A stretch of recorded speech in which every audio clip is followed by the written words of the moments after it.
Yeah, I'm complaining. Okay, everyone. So welcome to the fourth weekly basic income discussion group. I'm Alex, and this is Bethany. I'm this Bethany. is Elizabeth. And over here we have Martin and Richard and Mike and Surya. Surya. Yes. Surya. Hey. And Adam has just walked into the room. Do you guys, Mike? Do you want to sit at the actual table because we're a little bit smaller and you're kind of, you're back there in a different If zone. you sit, Yeah. if you sit anywhere beyond here, you won't be on camera. If Yeah. you sit anywhere over here, you will be on camera. Exactly. Is that it? We have a logo? Our logo is the letter B, but for Boston Basic Income. Yeah. It was- Nice. And it got cut out. Yeah, so for when we first created the group, YouTube gave us a letter B. So instead of that, we've created a letter B Nice. for our logo. Well done. Good job. Yeah, so there was this, so basically for this week, we watched this debate from last year, which is, we'll probably get right into it in a minute. But basically you've got two sides, one pro-basic income and one anti-basic income. The pro-basic income side is Charles Murray and Andy Stern, and the anti-basic income side. And they're both, basic income advocates who kind of come at the issue from different political perspectives. And then on the anti-basic income side, you have two people who were high-level economists or economic advisors in the Obama administration. You have Jared Bernstein, who was the chief economist for Joe Biden, and you got Jason Furman, who is the head of the Council of Economic Advisors under President Obama. So this is a really, really interesting debate, and we've chosen some clips from this debate to watch and then discuss. Out of curiosity, how many people here watched the whole debate? Nice. Cool. All right. We're going to watch key clips. 5 more than I expected. It's like really very good debate and I wouldn't actually recommend watching it. But That's why we picked the good clips. We picked a good clip. yeah, We you have this encapsulate clips, a lot. but like as Yeah. of Tuesday there was no clips. And I was Yeah, like, sorry. I'm just gonna watch I'm this. sorry about that. But we did pick some clips, and we're going to watch them here on the big screen and then discuss them. With some exciting flicker. Yeah. Yeah. Hey, Hey, Ron. come on in. So I think probably, unless someone has any, no, we're just going to start with the first clip. So Bethany, why don't you play the first Let's clip, do it. and then just pause it when it gets to the end of the time I that's shall. listed. I just pinned it to the top of the automated economy. Oh, 15, 16. Is there no solution to this flickering thing? So unmute. Oh, Get wait. yourself on staff. Hold on, babe. We might have a yeah, fatal as flaw long in as our it's plan, listed. All right, which is so that it's going to play back us as we're trying to listen to the video. Isn't it? okay, it's also a different clip. We've switched to a different clip. I don't know what this is. So what you can do is mute the tab in Chrome. Is this Chrome? No, it's Firefox. Can you mute tabs in Firefox? Anyone? Let's try. We'll try. So yeah, try right-clicking on the tab itself. Sure. No, yeah, it's fine. Okay. The numbers in UBI proposals tend to sound really, really attractive. They just have one downside. They violate the laws of arithmetic. Do not accept this idea I'll try to fix unless this you out. understand what the trade-offs are. It's really quite simple. If you give somebody $1, that dollar has to come from somewhere. It has to come from cutting benefits that someone is getting or raising taxes on someone. Now, maybe we'll hear a little bit about all the bureaucracy that administers all these programs. Well, it's hard to remember that one. I hope. Okay. You Alright. can just, when. Yeah, so that's the end of the clip. What do you guys think about that? Anyone have any thoughts? And just for those who didn't watch the whole thing, this kind of encapsulates their main point that they keep coming back to. Right. So this is what's his name? Jason Furman. Yeah, he's the he's at Harvard. yeah. So he's on the anti-basic income side, and he's basically saying the math doesn't add up. How do you pay for it if the math doesn't add up? Anyone have any thoughts? Hey, Adam, what do you think? I mean, it's just like, you're just baiting us.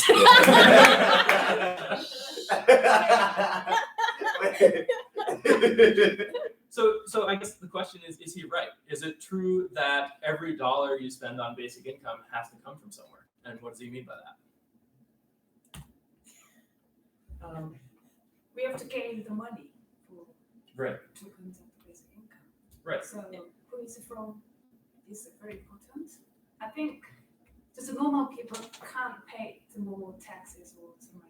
So I think wise people, for example, the global industry like Google, Facebook, something big controversy, very extremely wealthy industry or people who use with AI or digital materials, they have to pay local tax or digital tax or intellectual tax something. I think that is the best way. I think. Okay. That's an interesting tag off that, because I was in a session with Furman on some research that was done, and simply stated what the research did was look at where companies like Google, how much tax they pay in sort of geographical or political area, so like countries and such, versus their actual recorded, I'll call it revenues, but I'm not an economist, but so the income that they actually receive in a jurisdiction. And so what the research showed was that they do not pay taxes commensurate with the income they generate in the political, geographic where they earn it. And the way, and what they actually do is, I'm going to say on paper, I'm condensing a very long study, so don't read too much into it.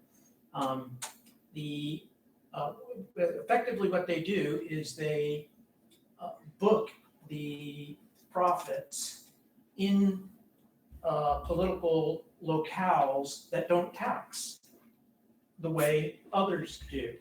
And so, essentially the point of I think one of the recommendations of the folks doing the study was, maybe what we ought to do, because you have these worldwide corporations, complex, all this stuff, just simply book their total income worldwide, and then, sort of apportion the tax that maybe in some ways kind of like not respective of whatever the national, different tax rates, and I'm just went into all that. The interesting thing for Furman was after that talk, I happened to be listening to him discuss with somebody who was over at the institution.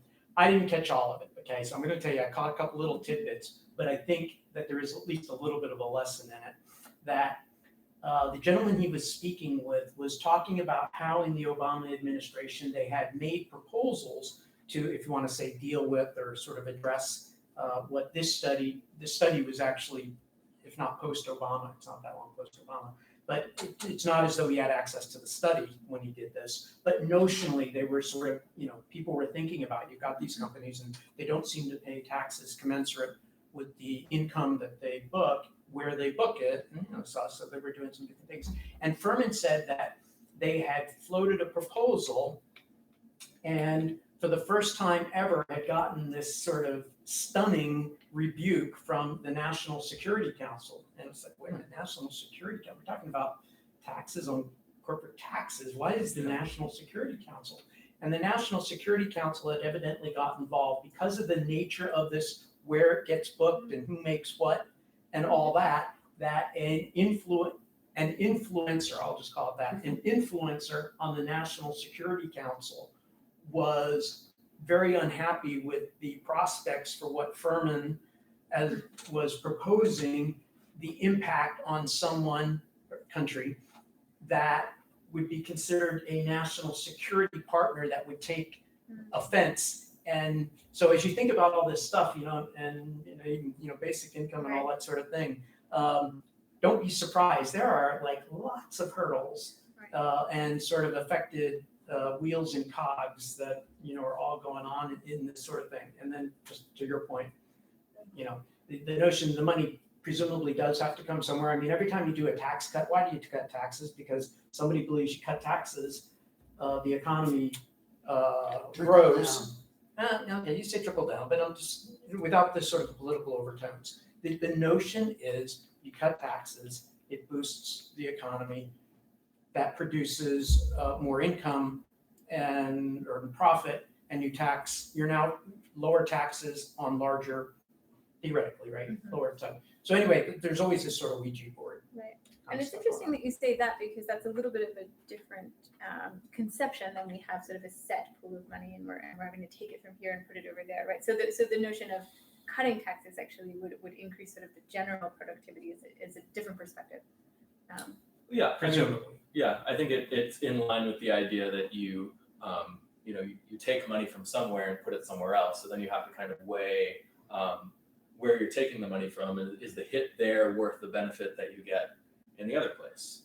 So what Jason Furman's talking about in this clip is that we have to kind of think about that when we're thinking about something like a basic income. So if we do, and if we think you have to take money from somewhere in order to give money to everyone evenly, does it make sense that that's an efficient use of our money to be giving money to Bill Gates, for example, who doesn't need it? I don't know. For those of you who watched that clip, raise your hand if after watching that you feel like basic income could still work, like it still makes sense. Could be wrong. Well, I think they made some pretty bad politicized arguments. All they did was push the same two buttons over and over, which Sure. was the one button was you have to raise taxes. Sure. And as Furman said at one point, he used the phrase "end of America." That's basically how repulsed he is with the idea of raising taxes. Right. Not in He this said clip, 1/10 yeah. of what was required. So basically, in his mind, $150 billion would end America if we raised taxes that much. Would it? I don't think so. I think he was basically. How do you know that it wouldn't? I thought in that Because section the that- increase in revenue that you're talking about in percentage, like to people's income, we've already experienced. In the You go back 60 years, and the tax rate was well above with that 150 billion additional revenue. Okay. So I think it's clearly hyperbole. So we've done it before and we survived and we Well, it's not that we did it before. We did it before to correct this exact problem of inequality, and it worked. So you're talking about post World War II era? Yes. Okay. So at least in terms of raising taxes. Okay. I'm trying to put the other one that they were pushing over and over again. The other was the most needy. So the idea that all welfare reform should be directed to the most needy groups. So they even mentioned it a couple of times that they gave anecdotal evidence to people that they helped, which they characterize as the most needy. Now, when you look at some of the charts I posted, there's still 40 million people in poverty, but they would still narrow the focus of who is eligible for benefits to a smaller and smaller number, mostly because it kind of supports the notion of keeping taxes low. So if you can narrow the tax liability of social programs, then you don't have to raise taxes to support more social safety net or other things like that. Sure. Yeah. I don't think Just you the have one any second. clips in here with the actual numbers that they quoted, right? But I think No. Yeah. they do try to look at the actual arithmetic. So I think it would be like a doubling of taxes, No, pay for this for plan. UBI is at $1.5 trillion right? Yeah. with the system that was proposed by, was it Stern? I can't remember which one of the guys in the pro UBI. I think So they're it's talking about $1,000 a Andy month or Stern's. something would end up being Right. $1.5 trillion Yeah. increase. Right.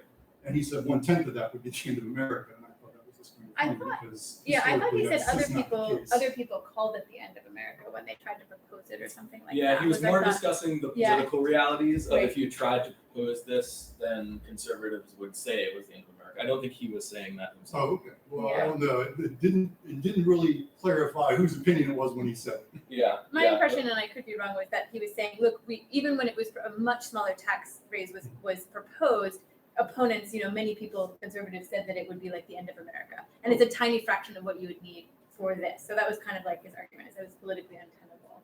So here's a question. Let's say we can tax that amount.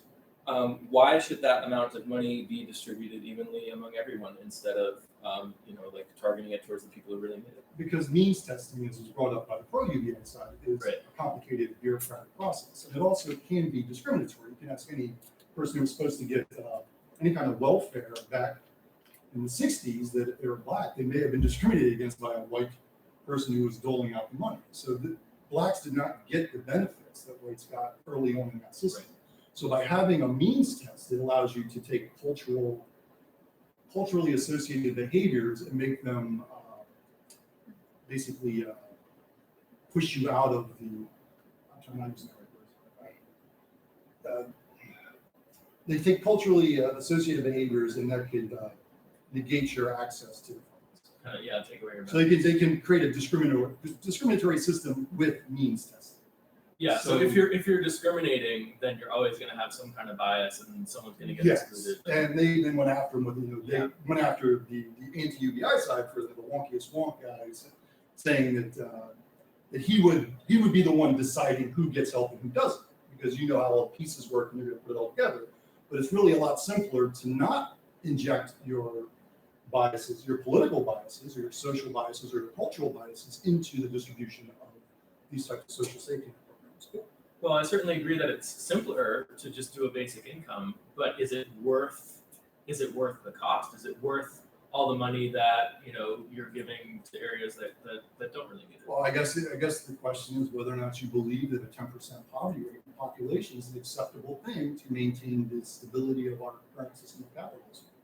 Okay. Because that seems to be where we cannot get below. I think the question was more with the bureaucracy and possible bias of having a means test be worth giving, theoretically, at least in their view, more money to the poorer people as opposed to distributing the money across everyone. I think that was more Alex's question. Yeah, so the question is, if you want to make it fair under a basic income, then you're paying a price by giving money to people who don't need it. And is that price worth the cost of having the fairness, or can we find a way to kind of you're disconnecting the funding from the benefit, and so if we say that the money does, if Furman is right, and the money does, it is zero sum, and the money does have to come from somewhere, the assumption would be that the wealthier people will be paying more in taxes, so therefore they really wouldn't be receiving a benefit, they'd be offsetting some small amount with that, but their taxes would be such that they really weren't seeing a gain, they were seeing a significant loss. Right. So that to me is kind of a red herring, and right. So Andy Stern and Charles Murray kind of alluded to that with the idea of clawbacks and stuff like that, but they really didn't talk about it. I don't think they talked about it enough for the audience to really pick up on. Well, that's because they kept the anti-UBI side just kept drumming the raise taxes kind of theme, which is a great political thing to do because everybody thinks they're the one being hurt, and chances are that most people will be seeing a benefit, and only 20% of the population are actually if you did it through taxation. So here's a question. Is the money zero sum? Is it true that, I asked this at the beginning, but is it true that if you take money from somewhere, or if you give money to someone, it has to come from somewhere We're all else? Keynesians now, so I guess the answer is no. And It's print money at this point. So. Yeah, but so here's a more specific question. If you give money to Bill Gates, how does that prevent you from giving money to poor people?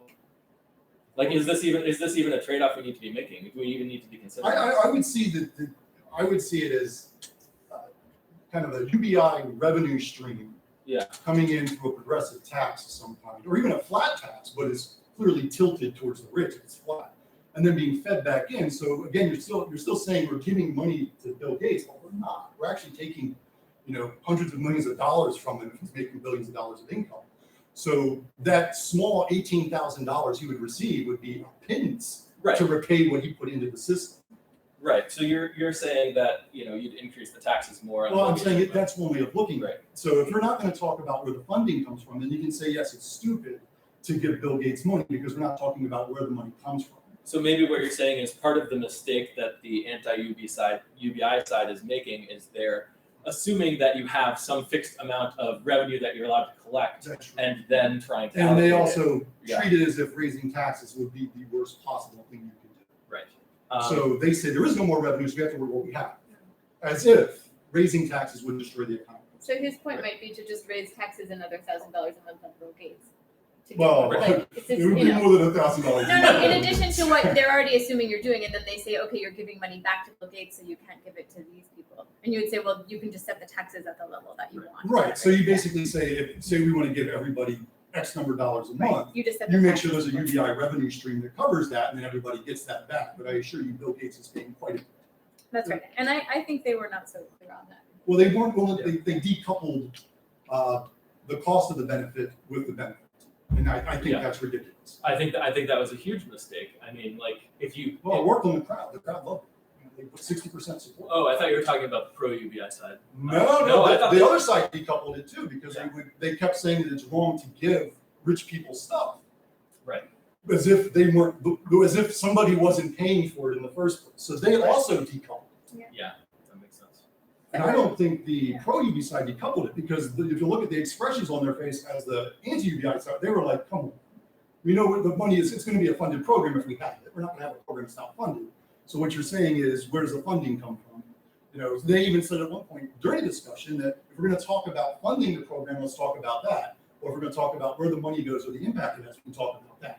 But the anti-UBI side kept trying to conflate the two ideas to the point where none of it made any sense. Where, you know, End of America was the only thing they got. So I have to say, I found that the despite some of the agreeing with some of the issues you're raising, I felt that the anti-UBI side did better in the debate. And I think one of the reasons was there might have been some low-hanging fruit that the pro-UBI side could have taken to address things like how it's going to be paid for, but for some reason they didn't ever really talk about that. Like the way you're talking about it, for example, they kept say, bringing look, it back That's to why I the said they're center. making politicized arguments. It's a lot easier to talk about most needy and, you know, we don't have the funds, it'd be too much, than to talk about the nuts and bolts, which they really never got into. I don't think anybody did, really. I don't even know if they directed a conversation towards nuts and bolts. So what reason would they have to be anti-helping people? Like I already said it. If they're against raising taxes, you want to reduce tax liability to the wealthy. So to fund these large social programs, you have to raise taxes, at least in their thinking. It's zero sum. Yeah, go ahead. Like, I think it was last week, Ben Carson, the leader of HUD, the government program of housing and urban development, wanted the triple rents because he thought it would give them incentive to get off their butts and work or something. You want the triple rents? Yes, at public housing establishment. Okay, subsidized housing, yeah. Oh, that's interesting. So I'm gonna throw something out there that I always throw out there. do we want to hear from anyone else first? Yeah, does anyone else have any thoughts? Yeah. There's a bunch of ways you can fund the basic income, like financial transaction tax, like 1% of every financial transaction at Wall Street or whatever, and that would easily fund the UBI once many times over. Or you can have a carbon tax combined with a land value tax. And land value tax is like if you put a skyscraper in the middle of the Sahara Desert, it's only worth the parts that the skyscraper is made out of. But if you put it in downtown New York City, and it's worth billions of dollars. So you take 5% of a $10 billion skyscraper is $50 million, or you could see. Well, I think there's a lot of kind of like tax configurations that you can think about in terms of funding a basic income. And, you know, certainly if Charlie were here, he's not with us today. If Charlie were here, he would say, you know, tax 4% of the wealth, and then you have a wealth tax instead of an income tax, and it could pay for everything. You know, there's all kinds of kind of ways to pay for it through taxes. But I'm going to come back to the question of, you know, like, even if we're not taxing Bill Gates, if the government just gave Bill Gates a bunch of money, would that somehow prevent them from spending money elsewhere? Who's the they? What's that? Who's the they? The The government. government. This is The government is the they. So if the This is government, back to our debate about can we just print money? right? And so what prevents that? Like, what's the constraint here that's preventing that's making it so that it's actually better not to give Bill Gates extra money? Like how is that better for society? How is that better for the economy?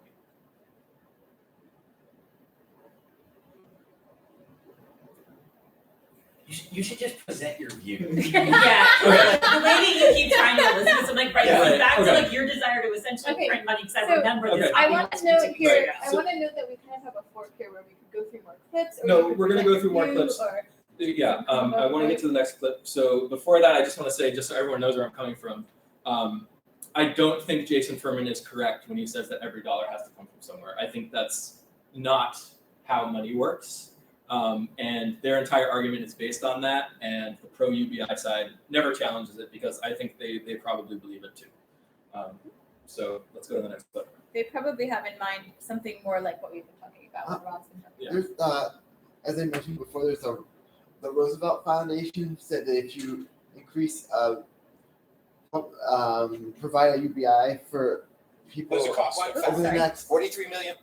Sorry. go ahead. over the next 10 years, you can increase the economy by $2.5 trillion. But if you provide taxes, it decreases the amount that's available. If you increase taxes, it decreases the amount that's available. It decreases the benefit, the increases to the GDP. Right. Yeah. If you cut, I mean, like I think we all acknowledge that if you cut taxes, that's stimulus to the economy, and if you spend, that's stimulus to the economy. So the question is, what's the trade-off? Right, Or and does there have to be a trade-off? This speaks a little bit to this assumption of whether things are one-to-one, because we have this intuition that you can, like you were saying, somehow cut taxes and end up with higher taxes because it's a different percentage of a larger amount. And implicit in that is that there's something going on here that isn't stable in terms of the amount of money that's circulating, and that's okay. Right. The flow of money in the economy is somehow increasing, even though you increase taxes. And where is that coming from? And where is that coming from? So that's interesting. What's that? Credit. It's coming from credit. So Ron said the word credit. It's coming from credit. Most of the money in our economy is created through debt. It's created through lending and borrowing in the private financial sector. Mike? Does more money in the economy increase inequality? Well, it depends where that money is and where that money is going. It depends on who's holding the debt, who's holding the cash. It depends on who's able to spend the money, right? So that's what it fundamentally comes down to. It's when you go out, what can you buy? What can poor people buy? What can rich people buy? And part of that is who has credit, also who can borrow money. Yeah, exactly. And spend it. Yeah. And if you can borrow, then you can spend more. Now there's kind of two main ways that money is created for our economy, and the economy kind of needs a constant flow of money coming into it so people can keep spending.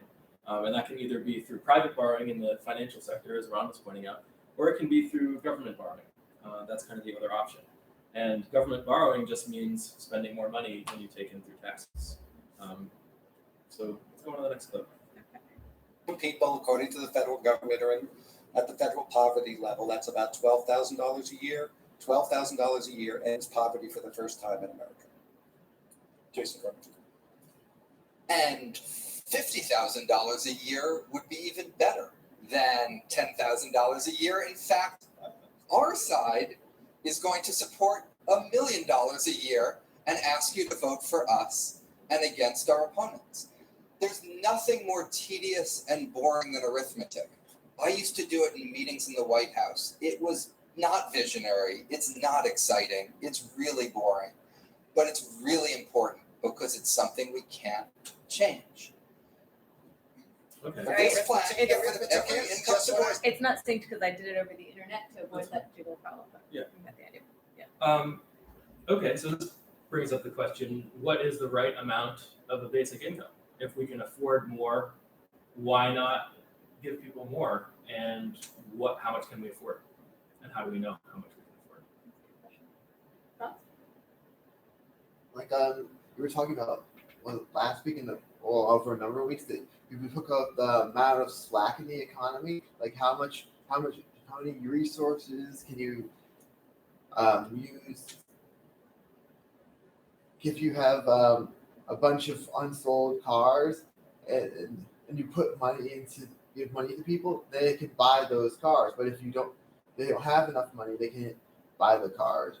I don't know how to explain it. That was what Ford said. Built the Model T. Yeah, he wanted his own employees to be able to buy the cars he was producing.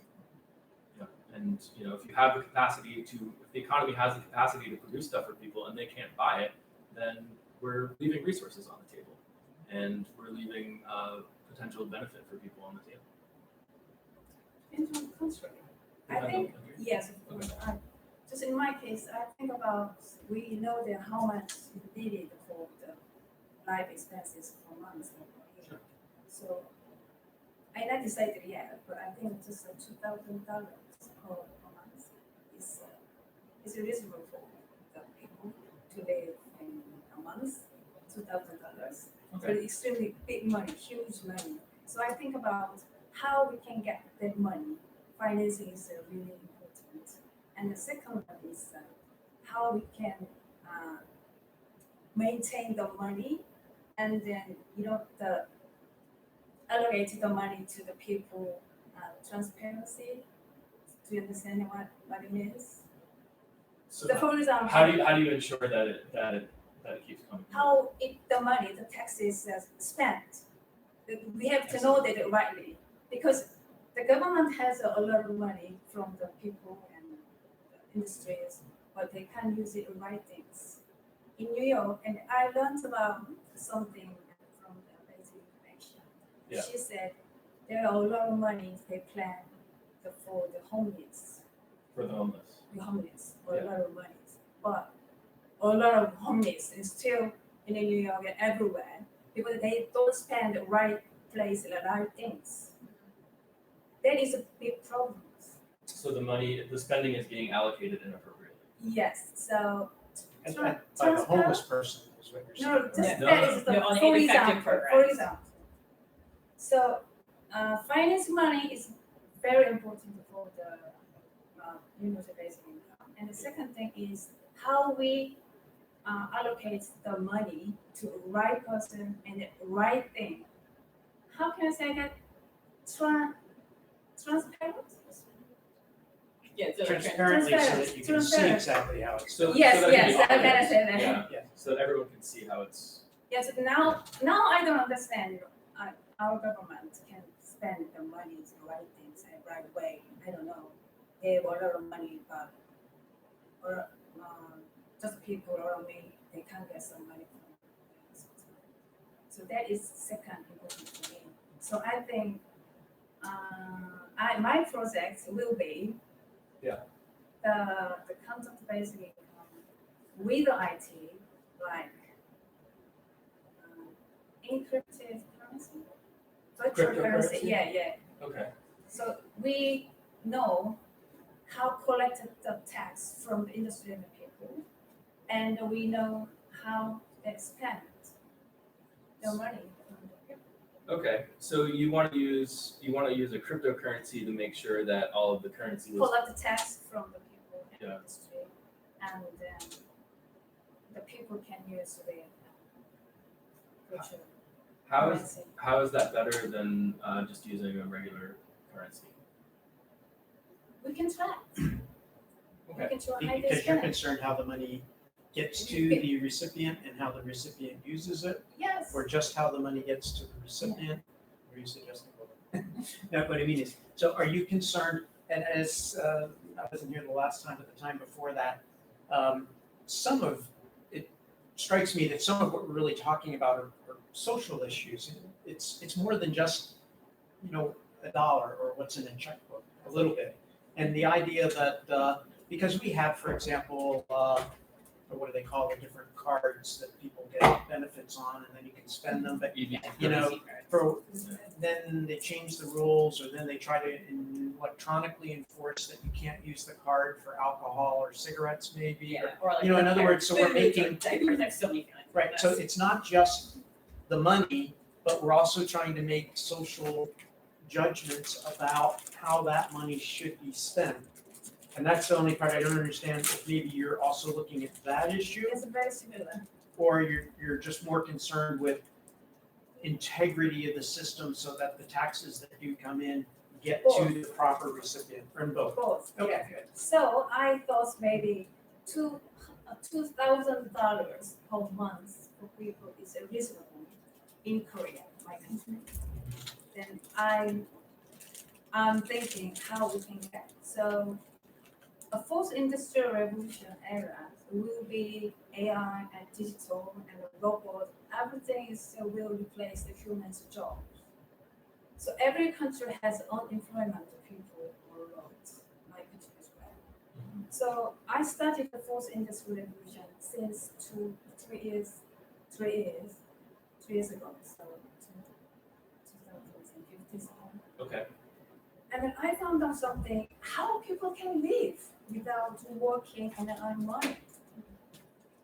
So I found out basically, okay, a big, huge wealth people or wealth global industry, has the AI and robot systems, so they cut off the people. So people cannot live without money. They lose a lot of things. So I saw some YouTube and the people from Amazon, that they quit from the Amazon Go. So they are still looking for a job. They said, I didn't want it to, they resigned the Amazon, but they was cut off because of the Amazon Go, the system. So Amazon has to pay the tax for them. That kind of mechanism has to be So why realized. does Amazon have to pay the tax? Because they eliminated that job. Is that what you're saying, basically? So they don't need the workers anymore, but the workers still need money, so they should pay the tax. Is that what you're Because Amazon hire right? the system, AI system, Right. robot system, business system. Because of that, people lost their job. A lot of people. So the robot replaced the worker, and the robot Yeah, right so now isn't Amazon- paying any taxes. That's what you're saying. It's the robot tax or digital tax. But I've read that argument against that would just benefit newcomers that don't have previous employees, and so they could just not have to pay the replacement tax because they never had those employees in the first place. They could just have the automated store and not have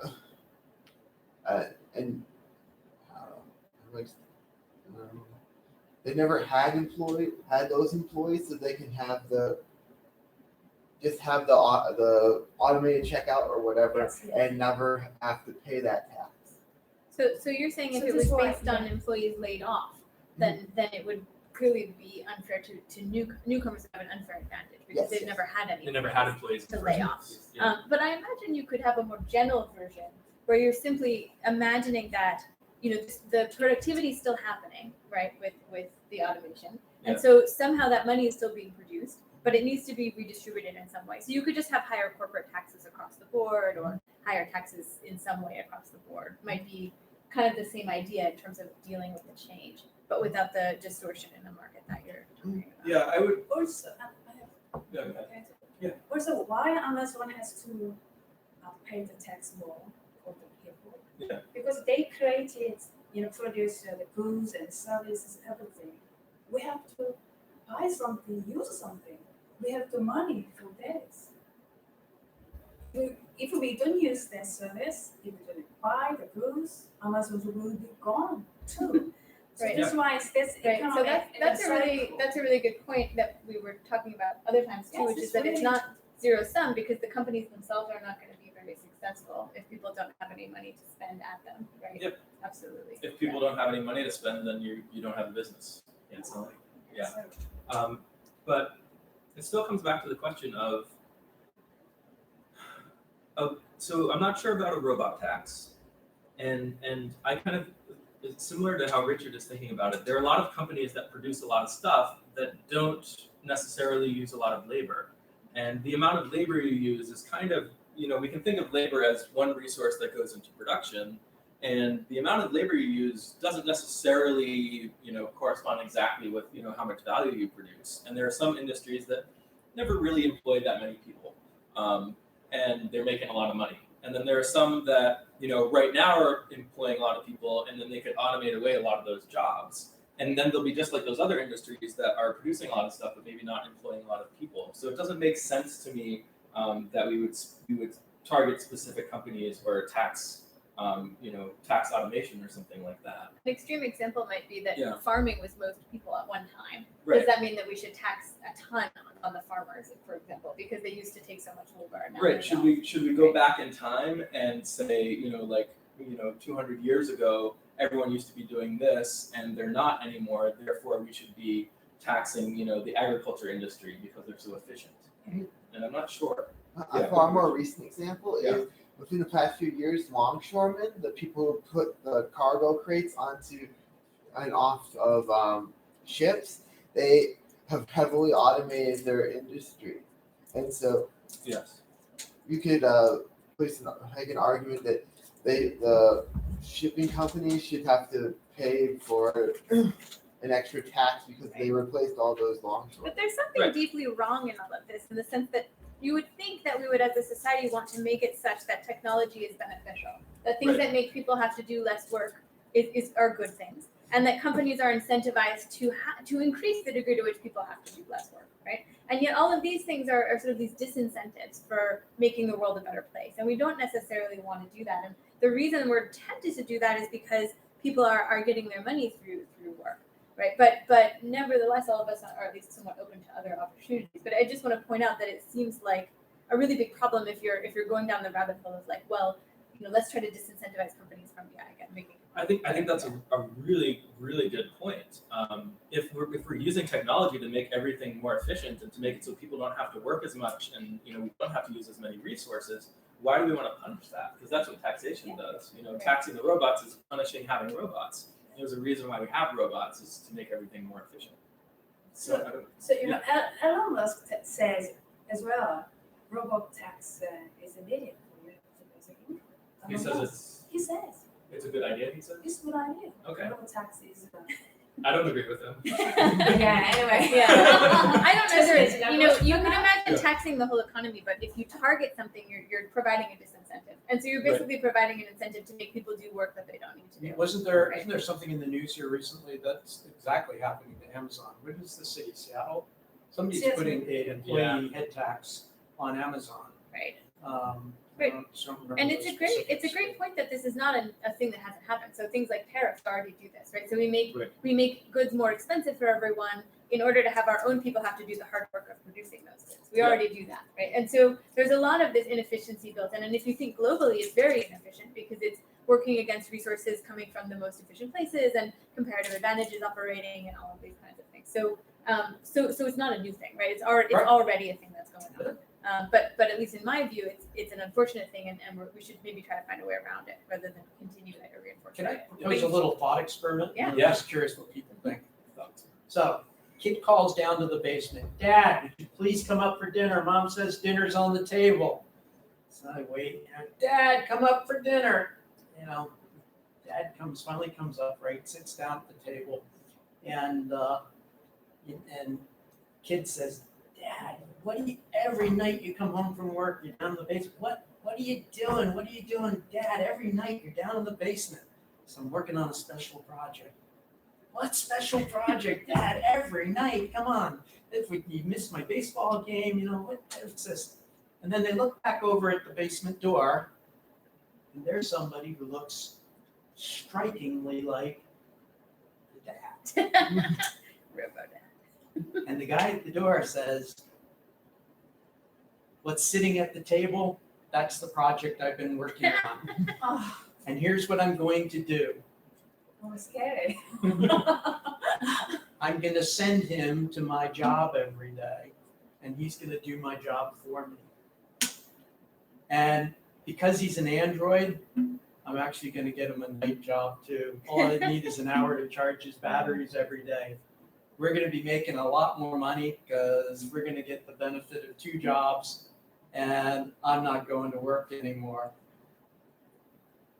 Should the dad continue to be paid for those 2 jobs? Why or why not? Right.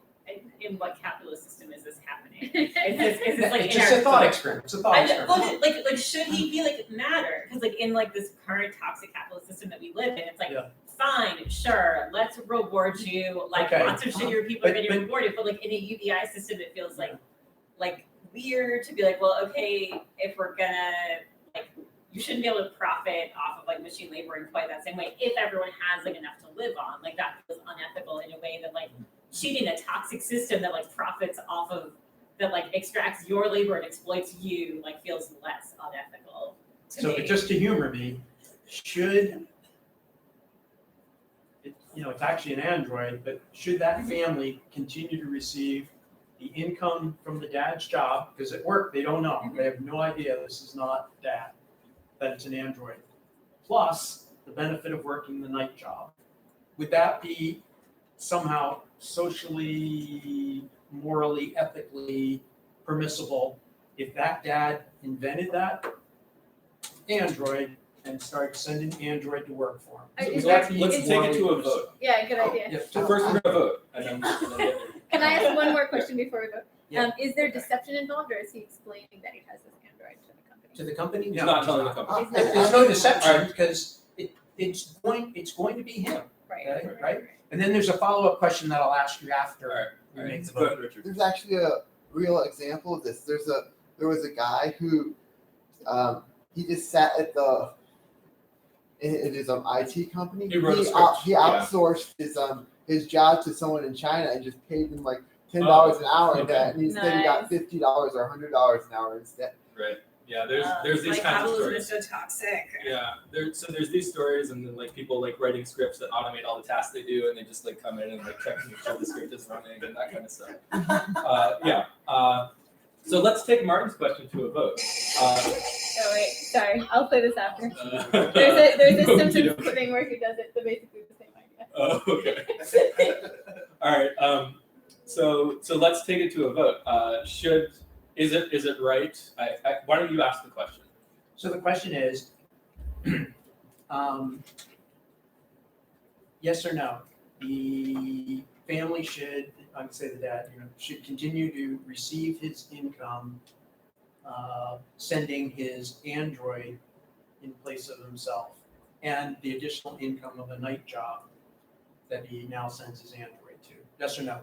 All right. So yes, raise your hand. Okay, let me count. 1, 2, 3, 4, 5, 6, 7. Okay. So don't assume I'm a no. I actually reject the All right. entire thought We're not going to assume that Ronnie's a I know parent. I reject the question you All right, posed. yeah. That- Raise your hand if you think no, he shouldn't receive it anymore. Okay. 1. Okay. Wow. And now here's the follow-up I question. want to hear what Ron has to say. He's got like a devious smile on his face. Well, what he described was basically a metaphor for why we need UBI. The technology took the work, and therefore somebody has to get the money, but we didn't discuss the details of who was paying. So he said the corporation's paying it, and the guy invented technology. Well, collectively, we as a society developed technology. So collectively, we should get paid for having done it. Well, I mean, in this case, the guy developed the technology. And Right. I mean, it's a microcosm of a larger. It's a metaphor. Ron's reading Right, it. right. So one idea is, I don't know, and universal basic income is not, work for in the future, because I think we have to make some terms and conditions. So Like, make it conditional. condition, yeah. Yeah. Okay. So somebody say universal basic income or unconditional basic income, say that. But I don't think unconditional is good for the people. So I just thinking what condition is to organize really good thing. First is if they get some money, they have to spend all of the money. That's rule. So Don't say- whatever money they get, they have to spend. Yeah. Okay. I don't know. Just You can finish talking. We'll finish talking, then we're going to talk. Okay. Don't save any money. Well, can I post the follow-up question? Yeah, to so the this public? sounds like a slightly new and interesting topic. So maybe we can finish his and then move to what you're. Yeah, so that's why it's Oh, that's why you said reject no. that, I see. because that is something condition, I see. Okay. not to Okay. Interesting. yeah, Gotcha. understand it. Gotcha. I do want to go to Elizabeth. I want to hear what she has to say, and then I want to get to Martin's second point, and then we're going to go to Richard. Okay. I actually have something that's related to her. Okay, fine. Go ahead. Okay, during the financial crisis in Greece, they created a secondary currency, and they had a cap of how much people could actually have of that currency, and they couldn't get any more of that. Okay, so they had to spend it if they wanted more. That's interesting. Okay.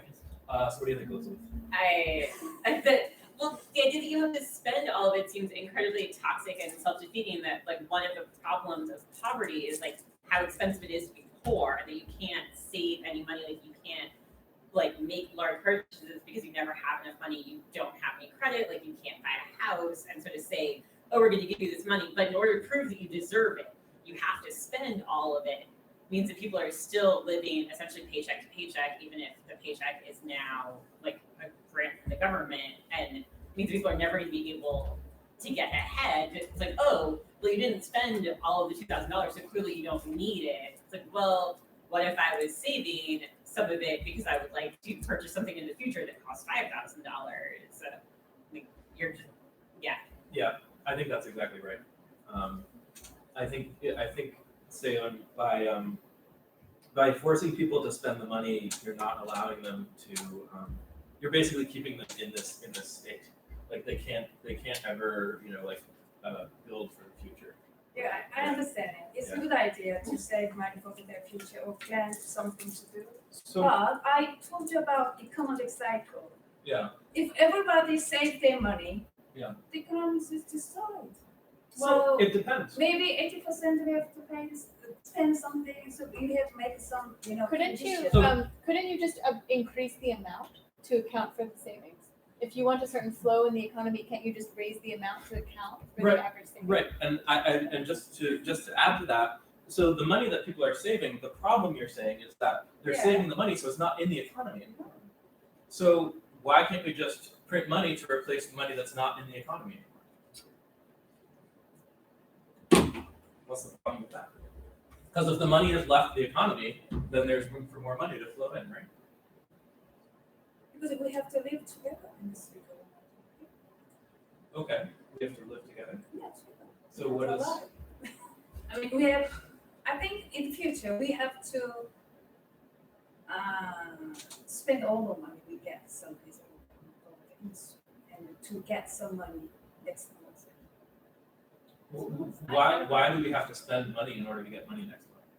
If we don't spend money, how industry can live? So But I think what she's but getting other at is people are spending growth. money. She's assuming that UBI is So, going to drive we growth think- in the economy, but the real question is, do we need growth? So I think if people are saving too much money and you want them to spend more, I agree that we want basic income to drive growth. We want the economy to keep going. But if people aren't spending enough money, why don't we do what Bethany said and just give them more money to spend?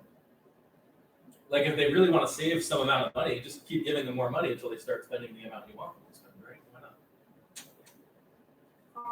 Maybe 20% of people can save money, but 80% have to spend money. Have you imagined 100% save? Right, so let's imagine, It's kind of let's like imagine you gave people, where's the pen? So you give people, these all represent some larger amount. Yes, but I didn't think about it just in case. And they maybe. throw it all down a well. Yeah. Old fashioned savings. Yeah, they throw it all down a well and they put it under their mattress. Okay, this is not doing anything. Okay, fine. So you just give them 3 more. And then they go to the, or whatever, right? And so it's the same as if, right? They have the 3 now. It's the same as if this didn't happen. And this one there. They're the same thing. So if you force people to spend these 3, it's the same consequence as them spending those 3 into a well and getting 3 more to spend here, right? Is that making sense? I know I'm going a little fast. Don't people sometimes save so they can buy a larger purchase? Yeah, later? so that it seems won't- like punishing That's people not for equivalent, right? Exactly. stuffing money in their mattress is a bad thing. Exactly. So then it's not really saving in the broader sense. It's just delayed with Right, respect to it's money going ultimately around. always going to get spent. It's just that Right. sometimes you hold on to a certain amount because you're planning to use it in some way in the future. Yeah, no, and that's exactly right. And that might actually negate some of this if this Right. money is You going don't to get need the spent well, eventually you can just have it Right. under the mattress. Right. I was just in the most extreme case, like if you're worried about the savings rate increasing over time or some amount just kind of leaving the economy into the financial sector forever or something Right, like if that. you need people to spend and they're not spending enough, I think people who benefit from UBI are going to spend all the money eventually. Right. It's the people But who presumably, have, right, yeah. the wealthy people are the ones that bankroll. Right, but this might come back to the question Alex was asking before about what happens when you give a lot of money to Bill Gates. How much is it like going in the well? Well, and how I'm much pretty is it sure like- that's a rock. There's a water molecule in the well. so the well can take it, is what you're saying. Absolutely. All right, I want to hear from Mike really quick because you had something you wanted to say a second ago. Yeah. All right. I would just say, to me, I don't think you're solving that many ethical problems by just Solving ethical problems. We're not solving ethical problems by making stronger, by making the economy stronger. Okay, I think that's right. I think the ethics questions are maybe a little bit like not exactly the same as the economics questions. I want to hear. I want to hear the follow-up Martin's questions, follow-up. yeah. Dad, come up for dinner. Okay. Dad, you come up for dinner. Dad comes up and appears at the top of the stairs. Dad, why are you spending all that time down in the basement? Dad says, well, I feel really awful. Oh, sorry. Sorry. Just making sure it didn't turn off. My company just invented an Android. I got laid off. They replaced me. Now, how do you feel about it? So frame that in the form of a yes or no question. So let me just offer you this idea. And Right. the reason I posed the thought, and it's really a little bit your point behind me. I think a majority of the people in the room were okay with the idea that work got done by someone other than a human being, but human beings benefited from that work being accomplished by something other than a human being. And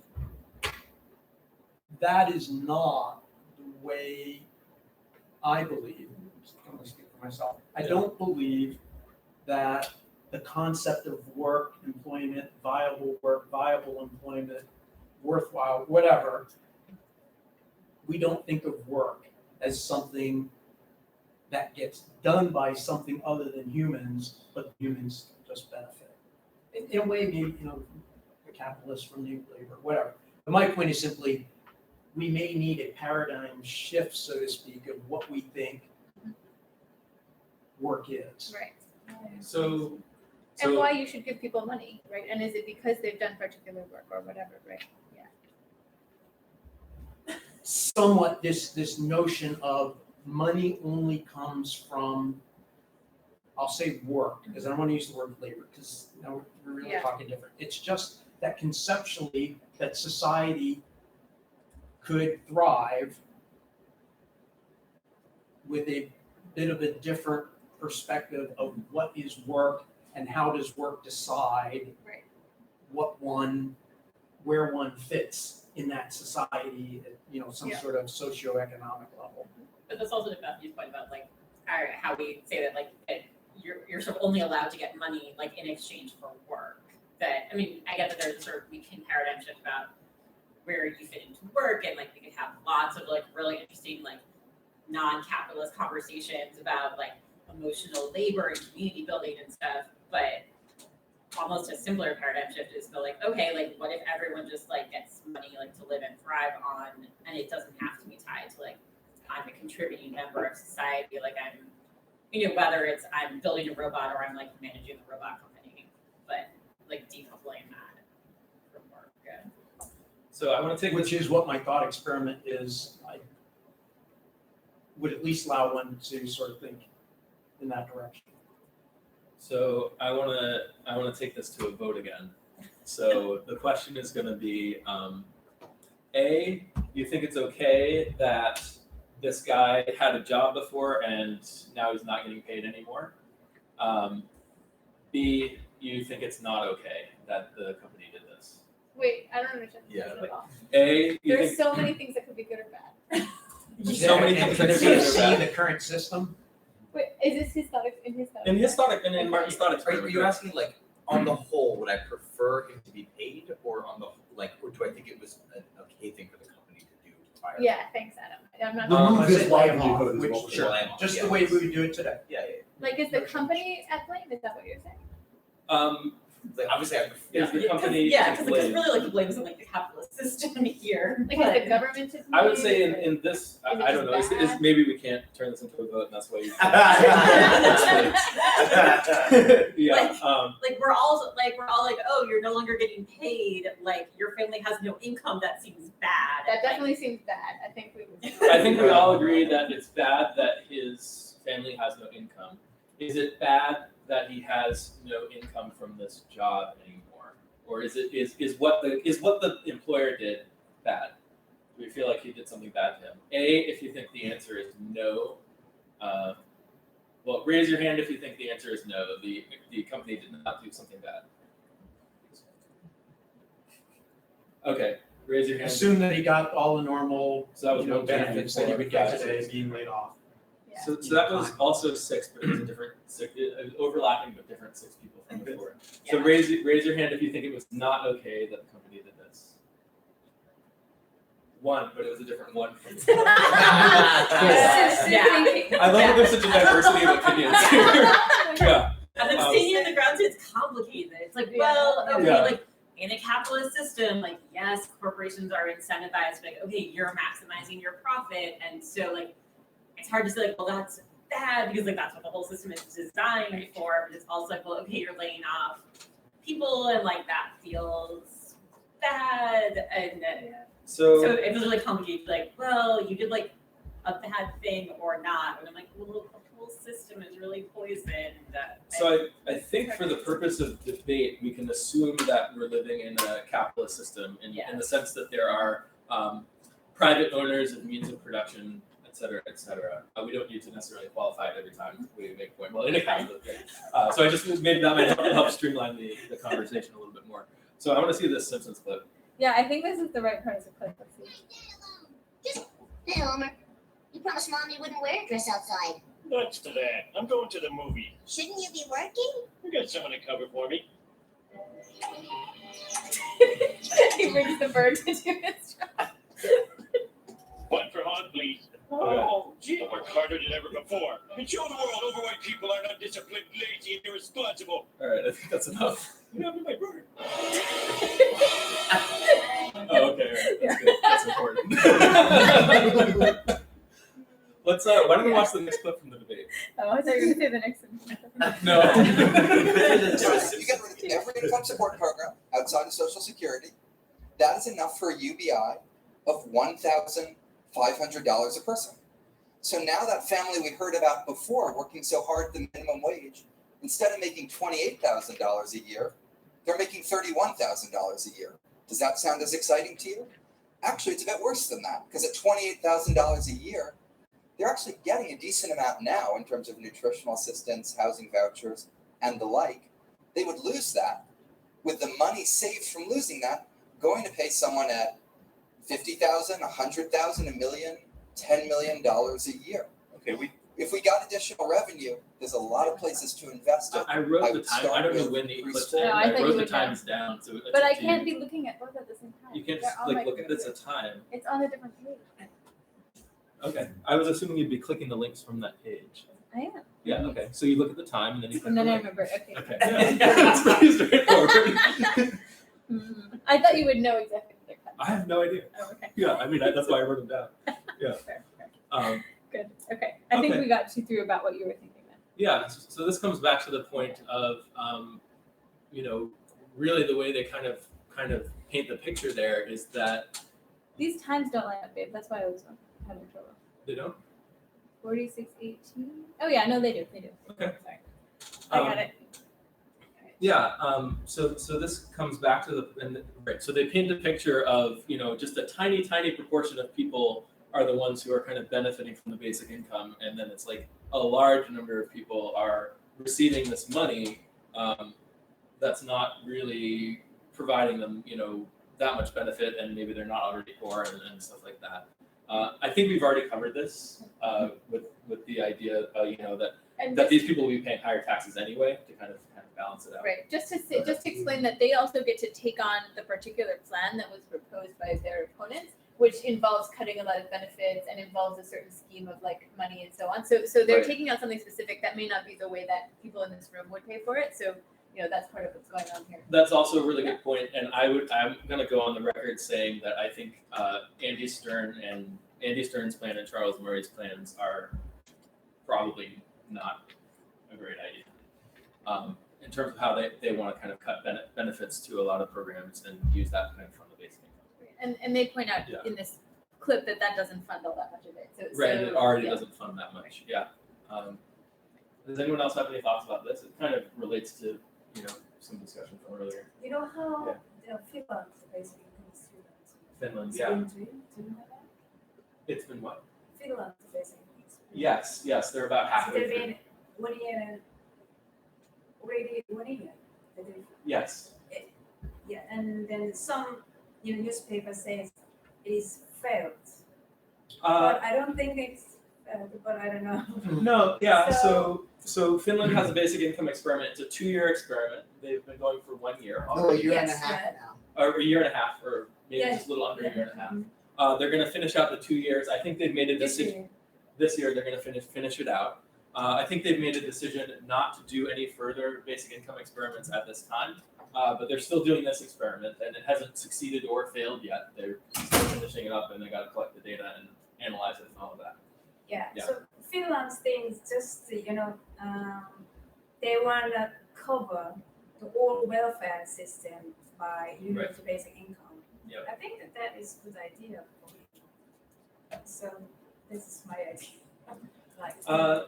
Yeah. So I mean, it makes sense if you maybe got some benefits that are in kind, like you have to buy food or something like that, or they're restricted, and you're just replacing that money with money that's more flexible that people can spend on anything. Yeah. But then the question is, now if you're giving a lot more people the same money, now it's a more expensive program, or it requires more spending on behalf of the government, right? So it doesn't just, I don't know that you can trade it one for one, right?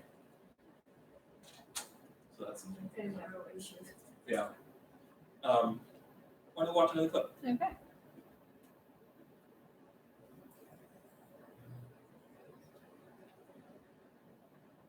On defense spending, to some degree, I agree with you that I could see arguments for lower defense spending. Then the question is, what do you think the best use of that money is? Is it a check for someone making $60,000 a year? Or is it universal preschool? Universal preschool, certainly it has more bureaucrats. It has requirements. For example, you need to go to school to benefit from universal preschool. I don't mind that requirement. So this just isn't the first claim of my money. Now, if it's for people in poverty, sure, that's great. But all this plan does at best seems to be to replace what those people are getting today. So no, I wouldn't get rid of defense to replace what people are getting from poverty programs today. Give money to someone $80,000 and continue to be one of the worst countries in the OECD when it comes to the percentage of our population that goes to preschool. The other side has the audience.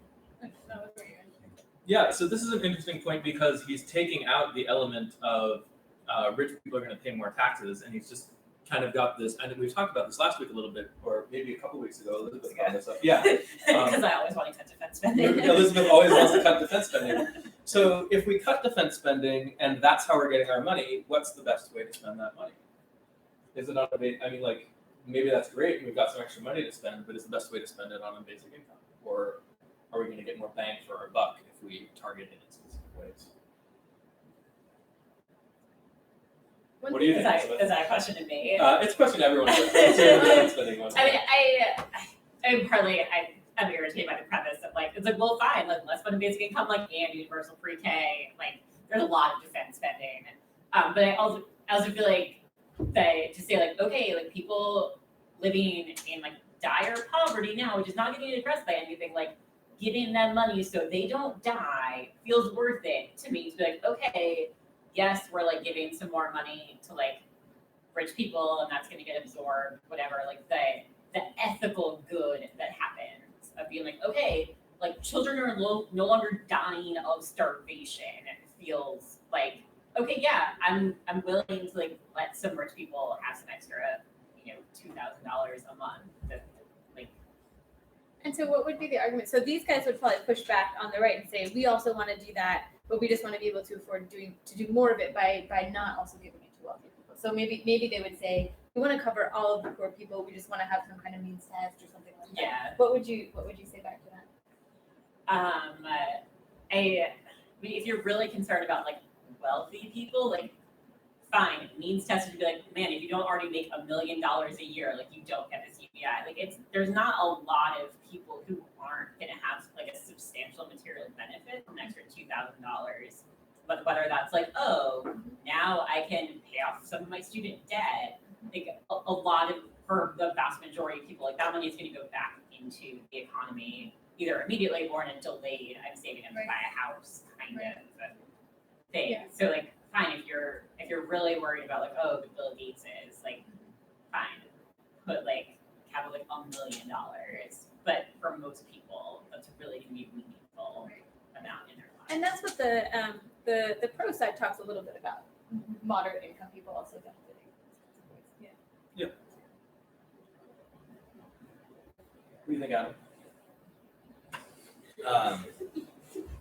move to the cold calls portion. I've been reading about deficit spending and inflation. Yeah. Like right now. Yeah. Good. Preparing for this moment. What we would call Yeah, exactly. Yeah, I don't know. I'm like I'm attracted to the like maybe the biggest thing for me is the anti-stigma argument. Yeah. Like the having a means testing invariably leads to destigmatized. Right. That seems like a strong argument too. So if Bill Gates is getting it too, then I have nothing to be ashamed of. That kind of thing. Yeah. And that feels like the like practical thing. If we're talking ideals, the practical things around means testing, like maybe that I agree that bureaucracy is harmful, but like maybe one day maybe there's a way to do that fine, but I think there's no way to get around this. Yeah, unless if you have a means testing. Yeah. That seems like a strong. Should we look at that clip? That's on your list. Do you want to watch that? I don't know what order they're in. Let's just I know watch what order whatever. they're in. Okay, we don't have to. We can watch it. If you want to watch that one, let's watch it. We're talking about it. Yeah.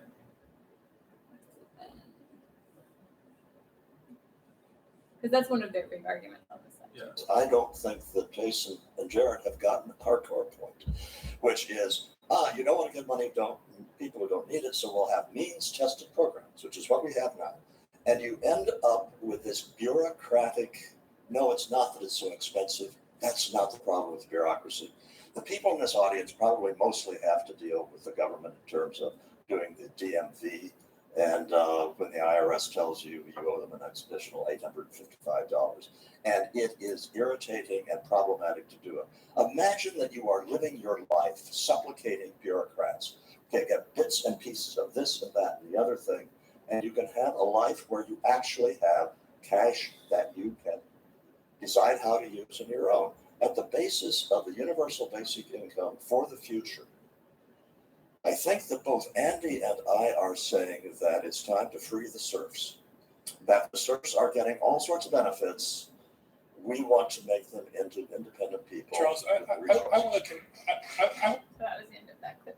That's kind of your point, but it's kind of a couple other points too. Maybe the point about bias could go in there in terms of dealing with the bureaucrats. Maybe a little bit that is different from what we're saying, which is that currently the benefits are specific in terms of how you're supposed to use them, so you don't get the kind of flexibility. But yeah, I think stigma's in there too.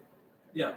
Yeah, and the paperwork problem is often a real impediment to people's lives. Like literally, like someone loses your paperwork, and you're like, oh, suddenly I don't have a check, so I can't buy any food. Right. Just like an article, like that India, like they're piloting something in India about like biometric, like this is how we're going to connect it, but there's still paperwork flaws, and people are still literally dying of starvation because the checks stop coming.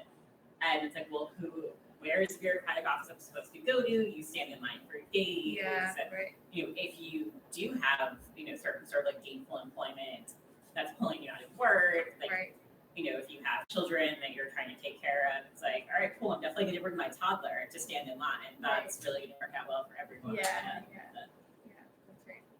I think the other thing with means testing, Stern used the word at one point, but he didn't really go deep with it, is he said that means testing is also a way of deciding who is worthy to get funding.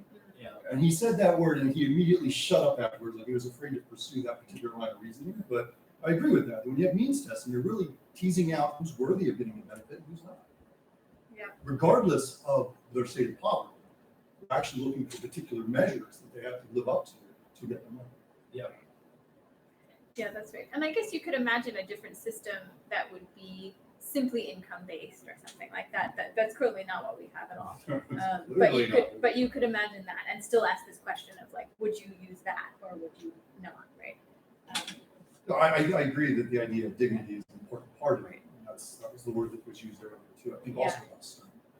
So, that's one of the reasons I agree. Everybody should just get it, and then there's no stigma. There's no sense of you're still going to have a socioeconomic strata. There's going to be rich people and poor people, but you're not going to have to worry about basically feeling like you're standing in line begging the government to help you take care of your kids or even take care of yourself. Yeah, I mean, I agree with you. But if I were Jason Furman, I would say, well, but that's really, really expensive. The price we pay for you know, that's a lot of dollars that we're sending to people. Who Yeah, don't but need it. Is it worth it? I'm Yeah. actually wondering now why just he's a fairly smart guy. I haven't seen Yeah. a counter argument to I think your argument that you could just adjust the taxes to counteract it. And now you still don't have the stigma because you can't really tell how much someone's being taxed, but you still give it to everybody. Yeah, I See what I think mean? that's right. Like I'm not. That's just economically equivalent. So I'm not sure why there's. So the thing upsets me about it, if you really were to use a flat tax to fund it, only the top 20% of people own this actual tax. And the billionaires would really be paying for all of it. Right. If you're making under $100,000, you would probably get netted some money. Right. If you went through a flat tax. And that's if we're assuming that kind of the economy stays the way it is and everything. Not that we have to redistribute. Well, I don't want to use that. But just to No, this take- is. I mean, what we're describing is a redistribution system. Yeah. Um, But even if they didn't, like, I agree with you, but even if they, for some reason, wanted to make sure that people at $50,000 a year got no new money, you could adjust the taxes in such a way that you did that, right? Yeah, sure, you can I mean, if calibrate. you wanted to. So I The don't whole know system can why. be calibrated with the tax policy. Right, Yeah, exactly. It's not out of the realm. And they didn't seem to address that, or I guess they did only in the sense that they were concerned already about the tax increase. That's why I said they were making political arguments, not policy arguments. It Right. sounded like they were more interested in presenting a message where it's no good to raise taxes than to actually discuss the viability of such a program. Yeah, Furman's really wedded to the idea that you can't raise taxes, and it's just like a political non-starter. He's just really wedded to Or it. not that much or something. And I guess to be fair, they've worked so hard to do tiny increments. I mean, some of these people have actually been in administration, so it's going to be very top of mind how difficult it is to do even small, seemingly very sensible tax increases. And so it is going to seem implausible to them, I'm sure. So right? should the lack of political will stop the conversation? That's the next thing. So Right, that's political why we're will here. comes from the mass of the idea. When people start talking about Totally, it, and there's no social pressure. Starts for right politicians. here. Well, the thing is, what is political will? And when enough people start demanding something, you'll find politicians quick to switch. Yeah, it doesn't There's only start so with- much support they can give No. to their Yeah. I think campaign funds. you're absolutely right about that. And I just wanted to point out that what Bethany is suggesting, you guys, some of you probably know about this, but when you combine basic income with an income tax, they call that a negative income tax. And it's just, like if you're below a certain level, you're getting money, and if you're above a certain level, you're paying into the system. You mean on net, like basically? On net. So Right. what I was describing is everyone gets the basic income, but some people's taxes are also raised such that like it might cancel it out, or in the very wealthiest case, they're paying more, right? Yeah, and that's called and on net it would be the people who are below a certain level are getting money. So it's as if you're receiving money. It's as if you're paying a negative tax below a certain level, and then I see. above that level you're paying Right. a positive. And that tax. is something that can be calibrated. It's not like it's some intractable thing. It's something that can be calibrated. Yeah. I'm not a huge fan of it because I don't well, for a variety of reasons, but one of them is that tracking people's incomes is a really, really tricky thing. And like you're depending on people's income streams, if they're inconsistent or someone doesn't have a regular job, or like 1 year you're making. And that's why you make it a flat tax, because it doesn't matter what the total earnings are. If you make it a flat tax, then there is it doesn't matter at all. Yeah. It doesn't. It just you took in $1,000 X%. Right. goes in. But if took you have $1 million X%. right. So that's less of a problem for me. Then once you get to that point, the only problem for me is that I don't think taking money away from rich people actually lets you give more money to poor people. I don't think that's the case. I think if a poor person, if there are enough bananas that a poor person can buy a banana, can buy enough bananas for themselves, giving money to rich people, those rich people aren't going to buy those bananas out from under the poor people. Those rich people buy other things. So I don't think $1 here is equivalent to $1 there. So that's my final objection. But I think if you are going to fund it through taxes, then a flat tax is probably the way to go. And something like a progressive tax gets really complicated, not only difficult to enforce, but difficult to even define fairly. I mean, it could be like the Social Security thing, which is going to rider on the existing system, a totally different funding mechanism. Just throw it into the taxes. Yeah. You want to watch another clip? Yeah, I love these clips. Yeah, let's do This it. is fun, you guys. Yeah, is Furman against Social Security? Because that's No. because Right. that's a non-means tested form of this, right? Yeah, but you're still getting paid for work. You're getting paid for what you put into it. Right. it's kind of like a savings mechanism. So he's thinking about it differently. Like you're putting away money as you work. Hi, my name's Steph. My question is, do you have any concerns that if you do give $1,000 a month to people, that inflation would just end up affecting it in the end, so it'll be worth less? I think that was your fault. Oh, you gotta pause when she has that face. Oh, yeah. Yeah. That basically sums up people's reactions to your. Yeah. So if you give people money, even just forgetting about the taxes, if you print money and give it to people, would it cause inflation? She seems clearly wrong clearly not if you're pulling out a proportionate amount. Suppose the government's not doing this deficit, they're just taxing an equivalent amount. Clearly you won't get inflation there. Well, Money's hold not- on. No. Not necessarily. Great, okay. Not necessarily. Totally wrong. I mean, let's imagine we take seriously Alex's point that the money is not spent on the same thing. So you're taking money that's bopping around the financial sector and you're putting it into the hands of people buying goods. Right? Got it because the percentage of their income that they spend is much higher. Right, than and actual spend on spending things that goes actually up. take resources and so on, Got right? it, So then if we're up against a resource constraint, if we were already up against a resource constraint, now there aren't any more bananas, right? So what the heck are you gonna do? You can give people money, but it's just gonna raise the price. Got it. So it really depends on how people spend the money and whether we're at a resource constraint, I think. But it could, yeah. But I think that's at the heart of the confusion about, or the thoughts about whether a dollar here is worth the same in resources as a dollar. I know. overseas. Yeah. Right. It's not it's not just the total money supply. Right. Right. It's all about the demand issue, what you're describing. Yeah. Yeah. If there's a supply shortage and there's a high demand, then there'll be inflation. Exactly. Right. And that's if you took the money from rich people, they weren't going to buy those bananas. So now you've got inflation on the price of bananas. And if you printed money, I mean, it would there's depend on not, the doesn't, if there's a demand for those bananas. I mean, really, you assume that all the people at the bottom are going to buy the same things too. we're It's assuming not they a all want to buy diversified market, bananas right? specifically. No, but then you can ask the questions in aggregate, which is harder, obviously, to know, right? So, in aggregate, are more sort of resource-heavy things being purchased by We poor can't we people? look at the history of the deficit to see what dumping money into the economy does for inflation? That's what I was doing. Yeah, so I mean, we have trillions of dollars of deficit dollars that have been dumped into the economy over the past 30 years. Right. And we could just look at the inflation measures that we have. And ideally, you'd know who they were given to, right? Because of this distribution issue of people spending money on different things. So Well, we you all want know to where it ended up. I can't Right. say where it went to directly. Right. But if the government were deficit spending and they were, for example, throwing it down a well, like Bethany was saying before, obviously that's not going to cause. That's defensive. That's defense spending. Actually, I would say no. I would say that defense spending actually stimulates the economy a lot. I mean, you're creating jobs for a lot of people. Yeah, it's basically a jobs program. Yeah. People who get security. Yes. Yeah. So I think I think if we do look at the history of deficit spending, we notice that there's no serious problem with inflation in this country over the course of most of our history. In the 1970s, we had some problems related to an oil shock, and you can kind of get into the details of that. But I don't think it was due to excessive deficit spending per se. So they use a market basket, which is basically food and kind of instrumental goods that you need to survive. And we don't have a food problem in this country, so I don't think that there's really going to be. You're not going to see inflation until you start seeing food issues. Right. It's all about the resource constraints. And if we're not up against, if we have the capacity to produce more stuff for people, we give them more money, we're just going to produce more stuff. There's not really going to be inflation. So taxing the rich is not going to make a difference. If we are not resource constrained, then wherever you get the money from to give to the poor, that's going to be spent into the economy, and it's going to be spent productively. The economy is going to respond productively to that spending. Well, remember, I have another argument for taxing the rich, and some of that has to do with democracy. So it's not just about economic. No, I think so. Having inequality on this level is actually kind of right.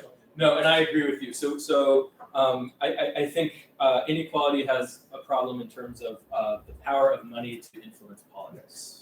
People have a lot of money; they have a lot of political power. To buy really interesting things like politicians. Oh man, I'd love to have some politicians. Let me tell you.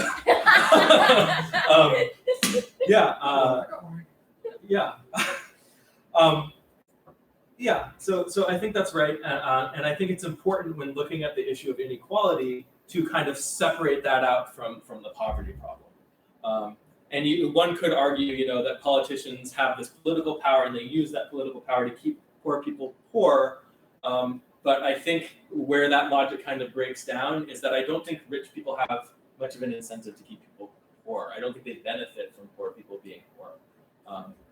Again, you brought it up before, but I don't think that's the thinking. The thinking isn't to keep poor people poor. The thinking is to get more money for yourself. Your self-interest drives the inequality. So I think that's. I don't think we have people going, oh, I need more poor people so I can be rich. They're just thinking I want to be richer. Right, and I think that's right. I think everyone wants to be richer, including rich people. That's how they keep score as well. Right. Yeah. Yeah. So I think what Alex is saying is just in his thinking, he would separate out like how do you fund the end of poverty from what kind of measures do we want to take against inequality for political reasons or other Right. things. Yeah. And I think basic income could address poverty. It could address people getting the most out of what the economy can provide from them. It doesn't in itself address inequality, but taxation could, progressive taxation. There actually are people who benefit from and want people to remain poor. It's the payday lenders.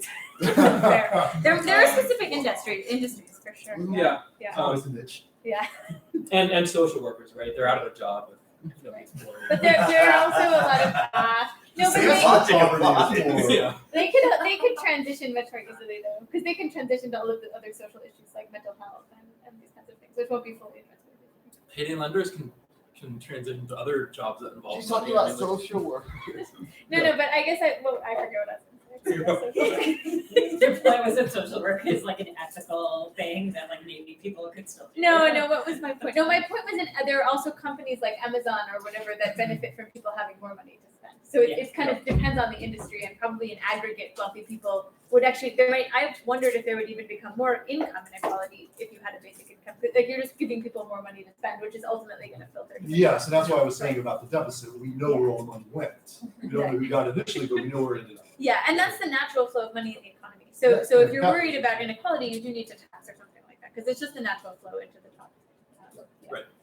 I think that's right. And if you want to start, taxing, you have to think about how that would affect people's behaviors. Like, would it stop Amazon from doing what it does, and is Amazon providing a service that's really valuable to the economy as they vacuum up money from everyone? Right. As long as we replenish the money, is it a problem that Amazon's accumulating so much? Right. And for political influence, perhaps, but maybe if we want them to keep providing cheap stuff that's convenient and all of that, and maybe not. That's the balance of Right. the different concerns. Yeah. Right. And by natural, I just meant like organizations and people do things to make a profit. So like you're never gonna just break even as a company, for example, and that creates like this flow. And that's kind of right. Yeah. Do you want to watch another clip? I want to go to Adam again because he was about to say something like 6 minutes ago. Oh, I was just backing up your thing about inflation. Okay. Oh, because you've been researching it. Yeah. Again, I'm sure there's a debate, and I haven't read all the papers, but like one recent one that seemed really good. They showed that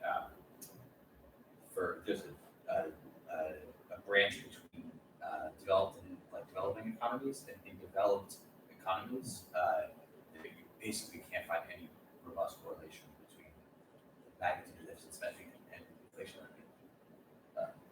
Cool. It all comes down to bananas. Exactly. That's all That's across like a bunch of a ton of countries. Cool. Let's watch another More clip. clips. All right. In the 19th century, 70% of our population worked on farms making the food that we needed to eat. If you had told them that 150 years later, almost all of them would not need to work on the farms, that less than 2% of our population could feed us, they would have wondered where all the jobs could come from. Today, machines do 90% of what workers could do 100 years ago, and yet the unemployment rate is a little bit below 5%, just like the unemployment rate was in the year 1900. Switzerland has a much higher employment rate than Italy. Yeah, I think about that. So this is an interesting point. Is this robot revolution coming? Are we going to find ourselves in a world where people just don't have jobs anymore? Is that something that's going to happen? Martin?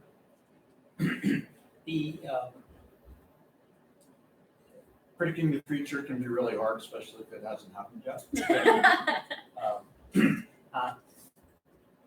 honestly, I mean, I buy in a lot to the fourth industrial revolution, that sort of thing. I first studied graduate level artificial intelligence in 1993. So I go back a little bit with that. And today, when I look at what people are coming up with and how fast, stuff's going to change.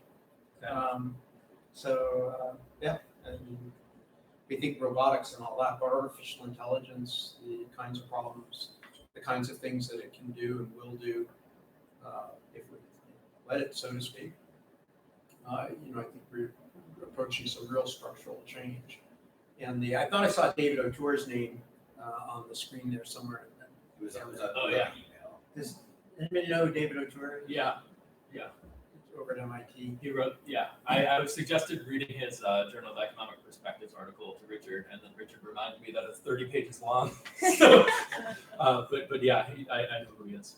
Yeah, so I listened to a talk that he studied international trade agreement and NAFTAs and all this kind of stuff, and once again to crunch down a whole thing into like just a couple in a second or two.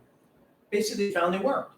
Okay, in other words, work that was done in more affluent countries shifted to lower cost of labor, and obviously people lost jobs. Okay? Jobs were created elsewhere. And my takeaway from that talk was, we talk about NAFTA and all these kinds of things. You're either for it or you're against it. It's good or it's bad. It's black or it's white.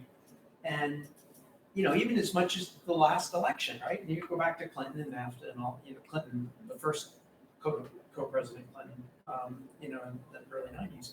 And my point would be simply, the agreements worked the way people thought they would work, right? Yeah. And yet, we argue about it when we could at least consider the possibility that what it did is it produced lower cost consumer goods. That was a benefit. That was the other side of the benefit, you might say, to the economy where the jobs were lost or transferred from.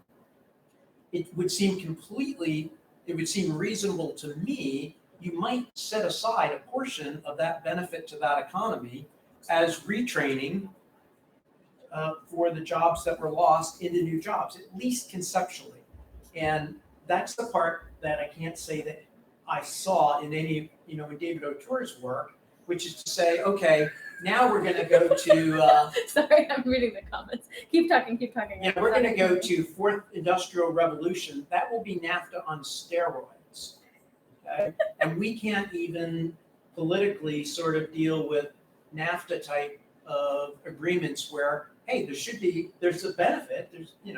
There's definitely benefits, but we have to smooth that out. Otherwise, what you do is you have a potentially small group that bears a lot of pain, for a larger benefit for jobs in countries where the jobs flowed into, benefit for consumers in the economies where the jobs flowed out and produced, consumer benefits.